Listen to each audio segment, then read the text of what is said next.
Check out this prime grade Newport steak. If you don't know, the Newport is just a steak cut out of your tri-tip. And now you know. After seasoning my steak, I'm going to prep some onions. Let's add some charcoal and get this Oklahoma Joe's Marshall set for 225 on the nose. Add your steaks to the top rack. They will heat up slower and get more of that real smoke flavor. I like to flip my steaks once they reach 75 degrees internal temperature. Add some butter off to the side. At 115, pull these steaks and rest them.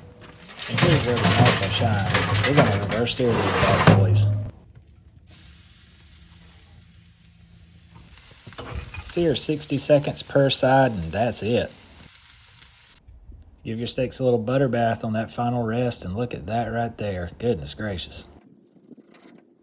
After 10 minutes, slice it up. Add your onions. Now that's good eating right there. Give it a try and enjoy.